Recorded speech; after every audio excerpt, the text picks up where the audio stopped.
Hey guys welcome back to our channel. అలా నేను part 2లో అయితే నాగేశ్వర్ జ్యోతిర్లింగ్ అండ్ బడ్కేశ్వర్ మహాదేవ్ మందిర్ అవన్నీ చూసాం కదా. పార్ట్ 1లో ద్వారకా అవన్నీ చూసాం. సో ఫైనల్ పార్ట్ ఇది. ఇక్కడ ఏమేమి చూసాము అంటే బేట్ ద్వారకా చూసాము.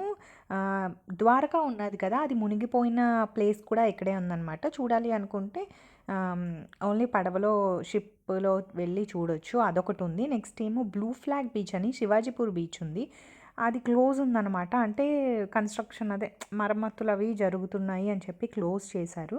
సో అటు వెళ్ళాం కానీ అది క్లోజ్ ఉంది. ఇక్కడ వచ్చేసి శ్రీకృష్ణుడు కుచేలుడికి అటుకులు తీసుకొచ్చాడు కదా కుచేలుడు శ్రీకృష్ణుడికి ఇవ్వడానికి, ఆ టెంపుల్ అయితే ఇక్కడ ఉన్నది.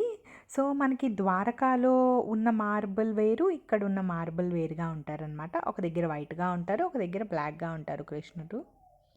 కానీ చాలా అంటే చాలా బాగుందనమాట. సో ఇక్కడ ప్రసాదంగా మనకి బియ్యం ఇస్తారు. ఆ ప్రసాదం తీసుకొని మనం ఆ బియ్యం అనేది సేమ్ కాశీలో అన్నపూర్ణదేవి దగ్గర బియ్యం ఎలా తెచ్చుకుంటామో అలా ఇక్కడ నుండి కూడా తెచ్చుకుంటాం.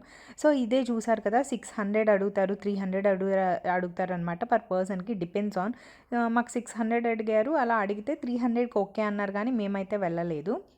సో అదేనమాట ద్వారకా మునిగిపోయిన ప్లేసు. మేము అవన్నీ చూసేసుకుని మళ్ళీ రిటర్న్ వచ్చేసి రైల్వే స్టేషన్లోనే మేము బైక్ ఇచ్చేసి, రాత్రి మాకు ట్రైన్ ఉంది వీరావల్ స్టేషన్కి. అంటే నెక్స్ట్ ట్రిప్ సోమనాథ్ అనమాట. That's it for today.